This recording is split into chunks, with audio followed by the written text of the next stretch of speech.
ರಾಜ್ಯ ಬಿಜೆಪಿಗೆ ಹಾಗೂ ಮುಖ್ಯಮಂತ್ರಿಗಳ ಕುರ್ಚಿಗೆ ಕುತ್ತು ಬಂದಾಗ ಯಡಿಯೂರಪ್ಪನವರು ಮಠಾಧೀಶರು ಹಾಗೂ ಜ್ಯೋತಿಷಿಗಳ ಮೊರೆ ಹೋಗ್ತಿದ್ರು. ಈ ಬಾರಿ ಅಂತಹ ಯಾವುದೇ ಲಕ್ಷಣಗಳು ಕಾಣಿಸ್ತಿಲ್ಲ. ಅದಕ್ಕಿಂತ ಮುಖ್ಯವಾಗಿ ಮುಖ್ಯಮಂತ್ರಿಗಳೇ 31ರಂದು ರಾಜೀನಾಮೆ ನೀಡಲಿದ್ದಾರೆ. ಆದರೂ ಸಿಎಂ ರಕ್ಷಣೆಗೆ ಮಾಜಿ ಸಚಿವ ಕೃಷ್ಣಯ್ಯ ಶೆಟ್ಟಿ ಹೋಮ ಮಾಡಿದ್ರೆ ಕೋಡಿಮಠ ಶ್ರೀಗಳು ಹೊಸ ಬಾಂಬ್ ಸಿಡಿಸಿದ್ದಾರೆ. ರಾಜ್ಯ ಬಿಜೆಪಿಗೆ ಹಾಗೂ ಮುಖ್ಯಮಂತ್ರಿಗಳ ಕುರ್ಚಿಗೆ ಕುತ್ತು ಬಂದಾಗ ಯಡಿಯೂರಪ್ಪನವರು ಮಠಾಧೀಶರು ಹಾಗೂ ಜ್ಯೋತಿಷಿಗಳ ಮೊರೆ ಹೋಗ್ತಾ ಇದ್ರು. ಈ ಬಾರಿ ಅಂತಹ ಯಾವುದೇ ಲಕ್ಷಣಗಳು ಕಾಣಿಸ್ತಾ ಇಲ್ಲ. ಅದಕ್ಕಿಂತ ಮುಖ್ಯವಾಗಿ ಮುಖ್ಯಮಂತ್ರಿಗಳೇ 31ರಂದು ರಾಜೀನಾಮೆ ನೀಡಲಿದ್ದಾರೆ. ಆದರೂ ಸಿಎಂ ರಕ್ಷಣೆಗೆ ಮಾಜಿ ಸಚಿವ ಕೃಷ್ಣಯ್ಯ ಶೆಟ್ಟಿ ಹೋಮ ಮಾಡಿದ್ರೆ ಕೋಡಿಮಠ ಶ್ರೀಗಳು ಹೊಸ ಬಾಂಬ್ ಸಿಡಿಸಿದ್ದಾರೆ.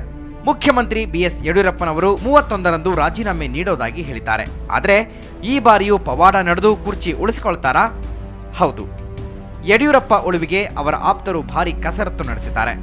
ಸಿಎಂ ಪರಮಾಪ್ತ ಮಾಲೂರು ಶಾಸಕ ಕೃಷ್ಣಯ್ಯ ಶೆಟ್ಟಿ ತಮ್ಮ ನಿವಾಸದಲ್ಲಿ ಶತರುದ್ರಾಭಿಷೇಕ ಹೋಮ ಮಾಡಿಸಿದ್ರು. 150 ಪುರೋಹಿತರ ಜೊತೆ ಹೋಮ ನಡೆಸಿದ್ರು. ಇದರಲ್ಲಿ ಸಚಿವ ಸೋಮಣ್ಣ, ಸಿಎಂ ಪುತ್ರ ರಾಘವೇಂದ್ರ ಪಾಲ್ಗೊಂಡಿದ್ರು. ತಿಂಗಳ ಹಿಂದೆ ಮುಖ್ಯಮಂತ್ರಿಗಳು ಧರ್ಮಸ್ಥಳದ ಮಂಜುನಾಥನ ಸನ್ನಿಧಿಯಲ್ಲಿ ಆಣೆ ಮಾಡೋದಾಗಿ ಹೇಳಿದ್ರು. ಆದರೆ ಕೊನೆ ಘಳಿಗೆಯಲ್ಲಿ ಹಿಂದೆ ಸರಿದ್ರು. ಅದರಿಂದಲೇ ಸಿಎಂಗೆ ಈ ಕಂಟಕ ಬಂದಿದೆಯಾ? ಆ ಕಂಟಕದ ಮುಕ್ತಿಗೆಂದೇ ಈ ಹೋಮ ಮಾಡಿಸಿರಬಹುದು ಅನ್ನೋ ಮಾತುಗಳು ಕೇಳಿ ಬರ್ತಿವೆ. ಒಟ್ಟಾರೆ ನಮ್ಮ ನಾಯಕರು ಒಳ್ಳೇದಾಗಬೇಕು. ಯಾಕಂದ್ರೆ ಕಳೆದ 3 ವರ್ಷಗಳಲ್ಲಿ ಬೇಕಾದಷ್ಟು ಒಳ್ಳೆ ಕೆಲಸಗಳಾಗಿದ್ದಾವೆ ರಾಜ್ಯದಲ್ಲಿ, ದಾಖಲೆ ಪ್ರಮಾಣದಲ್ಲಿ ಆಗಿದೆ.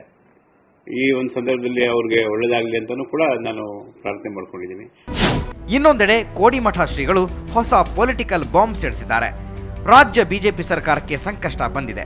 2012 ಫೆಬ್ರವರಿ 20ರೊಳಗೆ ರಾಜ್ಯ ಇನ್ನಿಬ್ಬರು ಮುಖ್ಯಮಂತ್ರಿಗಳನ್ನ ಕಾಣಲಿದೆ ಎಂದು ಭವಿಷ್ಯ ನುಡಿದಿದ್ದಾರೆ.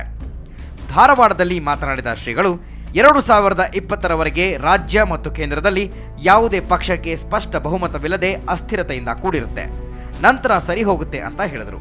ಯಡಿಯೂರಪ್ಪನವರ ರಾಜಕೀಯ ಭವಿಷ್ಯ ವ್ಯಕ್ತಿಗತವಾಗಿ ಹೇಳೋದು ಸರಿಯಲ್ಲ ಅಂದರು. ಒಟ್ಟು ಫೆಬ್ರವರಿ ಮೇಲೆ ಮತ್ತೆ 11 ಎಂಡು 12 ಎಲೆಕ್ಷನ್ ಆಗೋ ಲಕ್ಷಣ ಭಾಳ ಇದೆ. ಒಬ್ಬ ವ್ಯಕ್ತಿ ಬಗ್ಗೆ ಹೇಳಲ್ಲ ನಾನು. ಹೋಮಗಳ ಪರಿಣಾಮವೋ ಜ್ಯೋತಿಷಿಗಳ ಭವಿಷ್ಯವೋ ಗೊತ್ತಿಲ್ಲ. ರಾಜ್ಯದ ಅನಿಷ್ಠ ರಾಜಕೀಯ ಮಾತ್ರ 2 ತಿಂಗಳಿಗೊಮ್ಮೆ ರಾಷ್ಟ್ರ ಮಟ್ಟದಲ್ಲಿ ಸುದ್ದಿಯಾಗ್ತಾನೆ ಇದೆ. ಇದಕ್ಕೆ ಕೊನೆ ಯಾವಾಗ? ಮಸೂದ್ ಜೊತೆ ಅಮರೇಶ್ ರಾಠೋಡ್, ಸುವರ್ಣ ನ್ಯೂಸ್ 24/7 ಬೆಂಗಳೂರು.